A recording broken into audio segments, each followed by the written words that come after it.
Session 17, January 20, 1964. Good evening. I'll go along with your little joke about marbles of the mid-plane.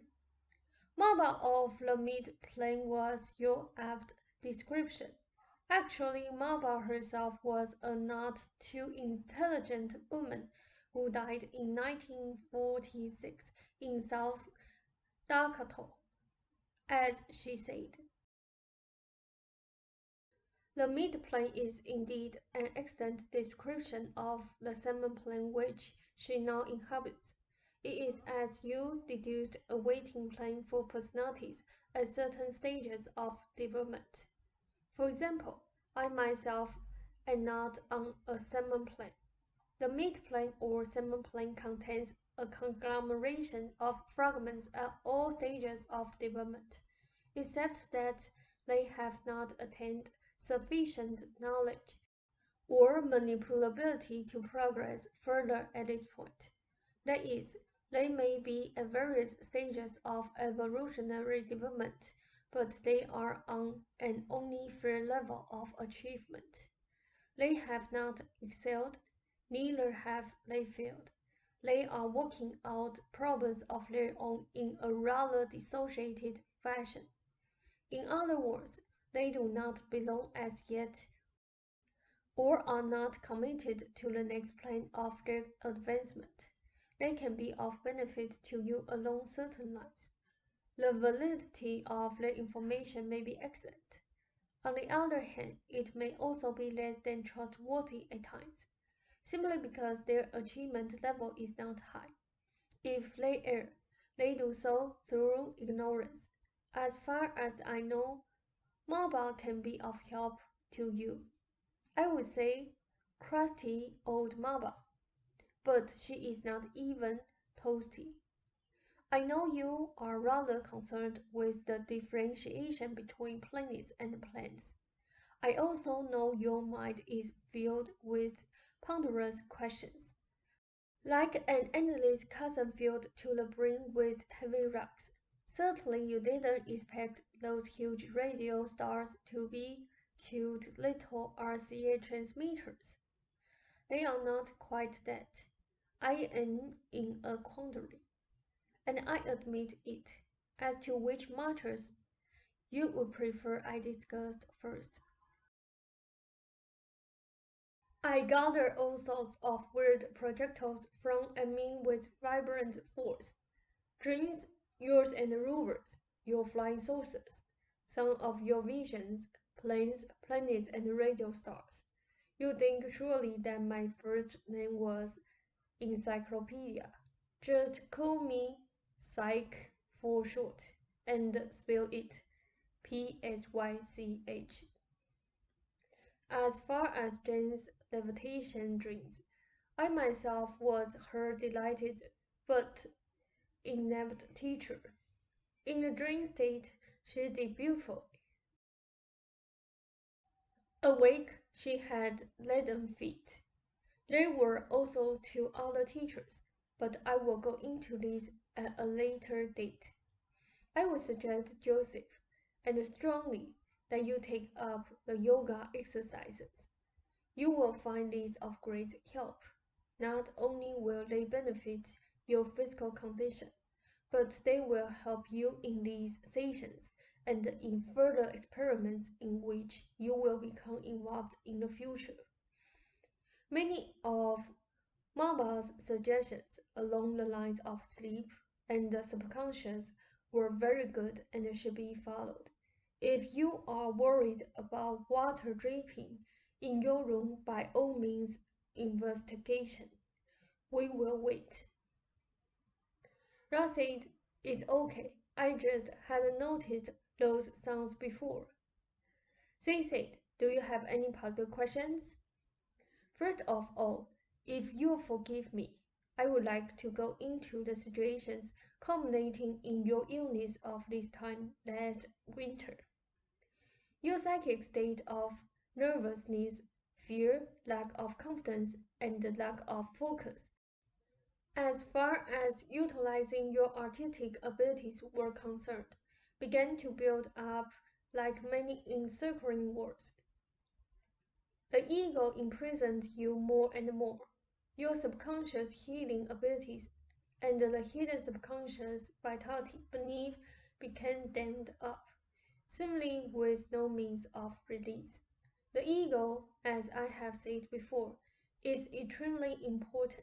It is, however, only a part of what you call yourself. Your artistic ability does not belong to your ego, dear Joseph, though I understand as I speak that anyone on your plane identifies himself with his ego, and when he says I am, he means he is his ego, or his ego is. Nevertheless, the ego is the tool by which the hidden self manipulates in the physical universe as you know it. The ego enables you to use or focus your artistic ability along the lines necessary to make it effective on your plane. However, when the ego becomes involved with fears to a greater or lesser extent, it ceases to be an effective tool and becomes instead a hammer hitting you incessantly over the head. There is much more involved here than would seem to be present at first glance. This material may not be as startling as your flying saucers, but it may be extremely useful. Now, I have seen you flounder at various times and occasions, but I could not make myself heard. As I knew of your York Beach experience, I also knew of other occurrences through the past few years. The ego must sit lightly, otherwise it can smother the talent that lies beneath. This is very probably your talent as a personality at this particular time. However, you are also more than you know. Your subconscious is a greater part of you than you know, and the ego is nothing more than the topmost portion of the subconscious. There is, after all, no dividing line, and you are as much your subconscious as you are your ego, and more. Now, when this ego becomes overly concerned over practical matters, it becomes overly conditioned to negative responses. The outer senses are not as quick or as fluent. The creative energies build up theoretically dimensioned pseudo-realities of pain. For a certain amount of time, according to your condition, they automatically create the patterns of fear that belong to the ego. These fears do not belong to the subconscious. Then, these materializations of panic and pain play about the physical body, projected by the ego, and stealing the powers of the subconscious mind from their natural constructive tasks to do so. In other words, the ego becomes a tool to disrupt rather than to create. In the past, you did not understand properly this relationship. You understood the destructive tendencies, but you placed them in the subconscious. The entities or seemingly entities circle need not occur now, or in the future. This dissociation of which Zuber has spoken to you is an excellent discipline that will ensure your use of energy in the best possible manner. I am not suggesting that the ego be ignored in any manner, merely that the tool is not allowed to become the master. I suggest that you take a break. You see, dear Joseph, the subconscious and the ego, of course, are both you. For simplicity's sake, I will speak of the ego and the subconscious, though they are actually one. The subconscious forms and projects the materializations of the ego as a tool to enable it to attain its goals. When these goals and talents are attributed to the ego alone, they are, so to speak, decapitated. Your own subconscious is the fountain of your individuality and personality. From it springs your talent. When the ego becomes too concerned with daily matters, with worry in other words, Then the works of the tool become clogged. It becomes ineffective. Dissociation, and I will give you many ways of achieving it, unclogs the tool and is absolutely necessary. The freely working subconscious, or the inner you, is completely capable of taking care of all practical considerations, and will use the ego as a tool to see that this is done. Dissociation puts the power back where it belongs. Ruber's seemingly impractical suggestions in the past have been much more practical than some of your intellectual so-called practical conclusions. At the time, Ruber felt intuitively the importance of dissociation, but didn't know how to achieve it. A trip, of course, was the easiest method, and Ruber hit upon it. Daily methods of dissociation are extremely practical and beneficial. You will notice within a few weeks' time, if not sooner, an added energy. So-called impulses on your part are often quelled because your ego finds them impractical. The subconscious knows its own meat and source, and the best means for its own nourishment. Begin the yoga exercises and follow them faithfully. Your few experiences with auto-suggestion upon falling asleep have been ego-bound. Think of this in terms of muscle-bound, and you will see what I mean. Be a drowsy state and suggest Ruber, suggest Joseph. Do not attempt to bully or command the subconscious. Suggestions are all that are needed. Your love of nature, Joseph, and Ruber, your love of nature, is another method of dissociation, or can be if you use it as such. Joseph, if you are uncomfortable, I suggest you move to your sturdy old rocker. Ralph said, "No, I am okay." She said, "My affection for you, Joseph, is extremely strong. If I speak heavy-handedly, it is because I want you to have a light touch." Dissociation actually is a stronger unity with the creative aspects of your personality. It puts you back, or it puts your creative talents back, in the driver's seat. As yet, you have no idea how strong you are. You will find the above-mentioned exercises more beneficial than you imagined, because you were such a flesh pet partly in one of your lives. Shall I call it the Denmark incident? At times, you overcompensate. You hold yourself in such tight bonds that occasionally you can hardly breathe. Too much of a good thing is a bad thing. Trust your intuitions. You do have them. There is absolutely no need for you to fear them. You have made up for your mistakes, Joseph. At one time in your development, I admit your impulses were not off the bed. There is no reason to club them to death now. Your discipline in working habits and in living habits is admirable. Through your past life, that is the life before this one, you progressed along these lines. You do not have to forge them with steel now. They are sufficiently strong and dependable. You do not have to feel that they will let you down.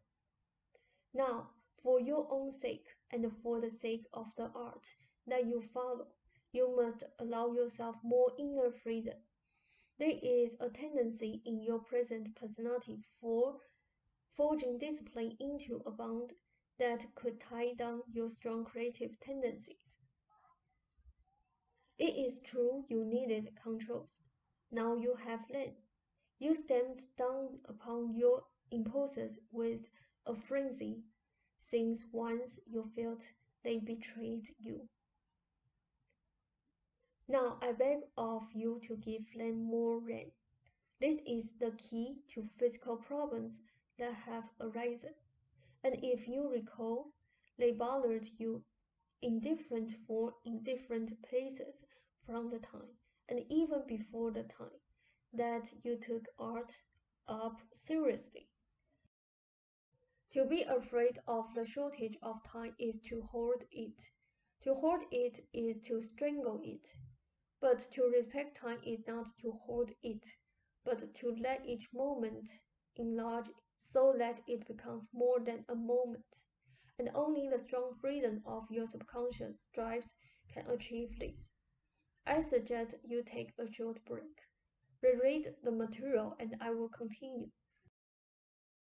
And if it seems I am lighting into you while leaving Ruber more or less unbothered and intact, it is only because Ruber's particular disagreeable early circumstances made dissociation a necessity for survival, and therefore it was learned at an early age. Nevertheless, the two of you interact, and because Ruber is strongly intuitional at times, he is a help to you. And at other times, Ruber senses your state of mind even before it materializes. And this sends Ruber into an over-anxious state which is not beneficial to either of you. You may take your break. I realize that I've run on.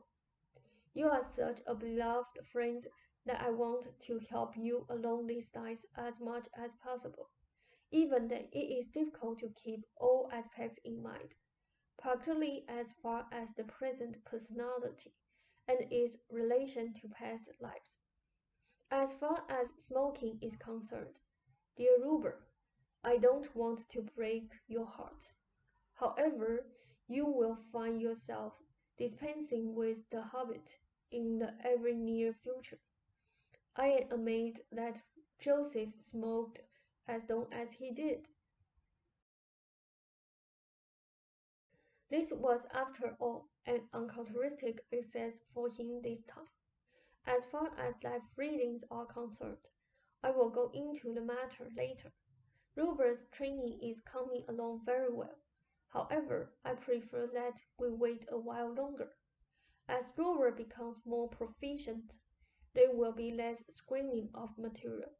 Any experiments you may try on your own will now be of definite value.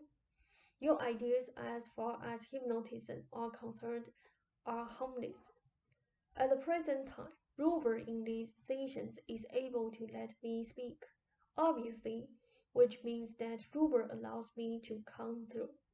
I hope you will find this evening's session practically beneficial.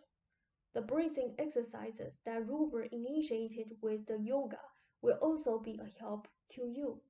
Remember to go slowly and to relax.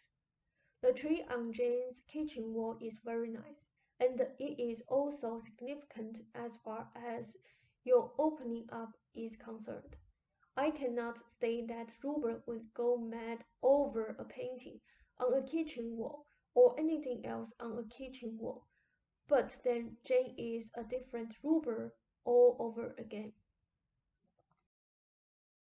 I would suggest also, though I don't mean to be presumptuous, that you ask Mr. Close over, where he can get a good look at your paintings. He may not be Santa Claus, but it will do no harm. Joseph, do you have any questions in particular? There would be no harm either in going to the art gallery at your local college and getting acquainted with Close and others there. You will see also how your interest in psychic phenomena has increased the scope of your work, although you did not begin it with that intention. Ralph says Jen has wanted to know what was going on here in the house during the time our dog Mishka died, and when the two cats also died. They said the particular atmosphere surrounding your personalities just prior to the animal's death was destructive, short-circuit, and filled with inner panics. I do not want to hurt your feelings. This is, I am sorry to say, a natural occurrence on your plane. The fact is that the animals caught your emotional contagion, and according to their lesser abilities, translated it for themselves. The viruses and the infections were of course present. They always are. They are themselves fragments, struggling small fragments without intention of harm. You have general immunity, believe it or not, to all such viruses and infections. Ideally, you can inhabit a plane with them without fear. It is only when you give tacit agreement that harm is inflicted upon you by these fragments. To some degree, lesser dependent lives such as household pets are dependent upon your psychic strength. They have their own, it is true, but unknowingly you reinforce their energy and health.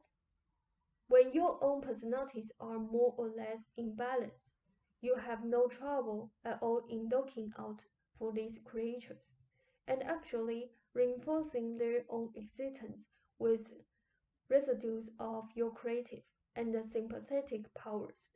In times of psychological stress or crisis, quite unwittingly, you withhold this strong reinforcement. In the cat's death, both cats inherited the peculiar illness, which was a virus that killed them. In the case of the first cat, you were able to reinforce its strength and maintain its health for quite a while, and then you needed your energies for yourself. The second cat barely enjoyed such reinforcement at all, and quickly succumbed. Your dog's illness was incipient. You could not have maintained his health for many long years in any case. I would like to make clear, of course, that animals certainly do have energy to maintain their own health, but this is strongly reinforced as a rule by the vitality of human beings to whom the animals are emotionally attached. The fact is, you were not able to give your dog that added emotional vitality at a time when he needed it most. There is no need to blame yourselves. It was beyond your control. Animals, like people, sense when they are a burden, and the dog sensed that he was a burden, and also something of a nuisance. I would have preferred that you did not ask me this question, but since you did, and since you both loved the dog, it deserves an answer. Ruber, or I will say Jane now, strongly resented your mother, Joseph, on that Thanksgiving directly before the animal's death, and rightly so, since the strong negative suggestions given by her actually represented a turning point, and not a good one. The suggestion acted upon you and Jane as well as upon the dog. I suggest again that you take a break, because of the emotional content of this material. However, directly after the break, I want to tie this in with personal responsibility as far as healthy emotional states are concerned. Dissociation will blot out negative suggestions and is extremely beneficial. Nor is it difficult to achieve. It was impossible, Joseph, for your parents to even be decent when you returned from Florida for the same reason that you and Ruber were unable to help your Miska in his time of need. You were using all available energies to fight nervous projections, and therefore could not help maintain what was real. Dissociation, and I will give you further training along this line, will enable you to bear your parents and to help them. Without it, you cannot help them, and sometimes even add to their burdens. You have developed somewhat in this area lately on your own, and with Ruber's help.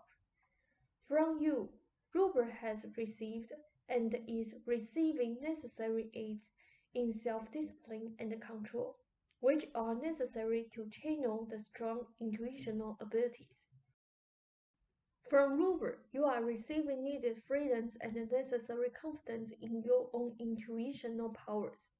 There are strange aspects, or should I say contradictory aspects, in your personality.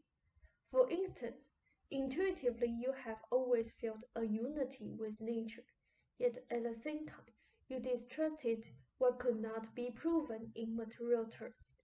You had a natural affinity with things behind nature, that is, you sensed the spirit of nature, and at the same time you had a tendency to distrust what you could not actually see, smell, or touch. This is certainly contradictory. Fantasy that you called. I say this icily. Intellectually you would have no part in it, yet your imagination spun its fantastic web, despite the fact that you believed in neither fantasy or web.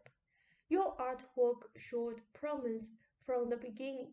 Your imagination was rich and varied, but you so feared your present mother's sense of exaggeration, that often to sheer, though unwitting lies and dishonesty, that you denied the capacity of the imagination, lest it also lead you into ways of deceit. This of course happened at a young age. At the same time, as a young child, you almost adored your mother.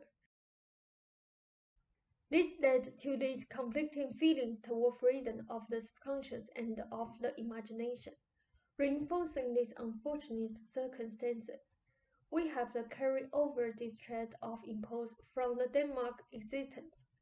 Ordinarily, the lad's life before this would have adequately compensated for the Denmark experience, but the mother's situation in this life reawakened the fear of giving in to impulse, and tended to overstrengthen the desire for discipline, which was based on fear. I hope to use tonight's occasion to do a good bit of work along this personal line, if this meets with your approval. Rao said, "All right, please continue." They said, "Your parents, unwittingly of course, can do you much harm." I use the name Jane now rather than Ruber for the sake of convenience. Jane is dissociated to some degree as far as your parents are concerned. You can trust her intuition and judgment along these lines. In Florida, she said often, whether you remember it or not, that they would not be as pleased to see you return as you supposed. At a later date, I will go into her terrific demonstration at that occasion in Florida.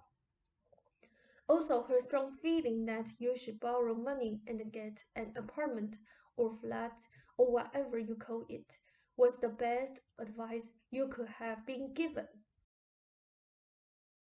She was vehement and in tears over this on one occasion.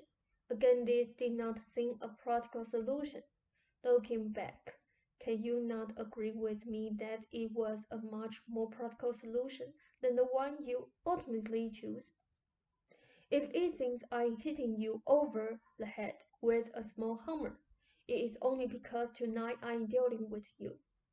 Ruber, believe me, will get his turn. This material is meant in no way to corrode your confidence, but to show you past mistakes which you have already begun to remedy. More than others, the two of you operate as a team. For this reason, it is necessary that you understand what your particular strengths and weaknesses are, and to know in which field of endeavor you can depend upon various abilities and avoid various pitfalls. For your ego, Joseph, the unspoken but strong advice you gave Jane, who was carried away in Amara at the radio station. This advice was excellent and saved you both much pain. However, she hated it, therefore it helped you both. Had you hated hers in Miami or even later in Sarah, you would have saved yourself what really can only be called an ugly blow. If you are not completely exhausted, then take a break and I will continue. If you are weighed down by tonight's lecture, you may call it a day. Rob said, no, I would rather continue. She said, your mother spoke correctly when she said that this was a lifetime project. And you know me well enough by now to know that I'm going about it in my own way. You will get your live readings in due time, and other material in which you are interested, and still other material in which you will become interested. I felt that tonight was the time to go into this practical material. You must realize that just your personal data is a project in itself, and just to cover this one life at that. Your parents, Ruber, are a problem in themselves, and Joseph's are another.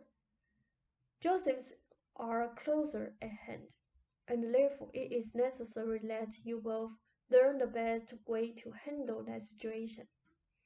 Dissociation will help particularly in Ruber's case, since already it is being practiced and can be relied upon to some extent. It is also easier for Ruber to practice dissociation since it is Joseph's parents who are involved. I would suggest, therefore, that Ruber determine your relationship with Joseph's parents for now until Joseph catches up, so to speak. Joseph's mother is partly difficult to handle since it is against her emotionalism that Joseph first rebelled. He is in a difficult position now. It is true that because Ruber is now a woman, and because Ruber dislikes his own mother so vehemently, that some problems do arise between the two women. That is, Jane and Joseph's mother. Nevertheless, this can be handled. As for your life before this time, Joseph, this is hardly the time go into it. It was, however, relatively calm. Lauren is actually very much like your present mother, though the father's characteristics are also represented. Both of the parents have strongly developed emotional personalities, distorted and actually shoved grotesquely out of shape. The three brothers react against this exaggerated, powerful, and, in the case of the father, hidden emotionalism to varying degrees. Joseph picked up what seems to be the father's discipline and orderliness, as did Lauren. These seeming characteristics in the father's case, however, are actually frozen emotionalism encased in compulsions. Because the father freezes emotion in the ritual of fuzzy compulsion, he is actually less dangerous in some ways and more dangerous in others. Since the compulsive framework always threatens to explode. Again, dissociation is not only your best weapon, but also your most helpful tool in helping both of your parents. I notice it is after midnight and suggest you close. You will find that on certain evenings, because of the state of your mind, I will continue this material and eventually get into Ruber's, for he won't escape for long. I do want to congratulate you, Joseph, if you can believe it after how hard I've hit. But you have been making great strides, and believe it or not, the increased freedom of your subconscious mind will give you added energy and personal practical solutions far more beneficial than you would have dreamed possible in the past. I do not really want to leave now. I get wound up. I hope this material is as interesting to you as, for example, our fifth-dimensional imaginary apparatus. And in closing, I would like to say that any experiments you may think of trying should certainly work out very well. And now, good night, my very dear friends, you are already doing better. And Joseph, you have done well many times, and you are doing well now. Give old Mama Toad some butter and tell her I am crustier than she is. Good night.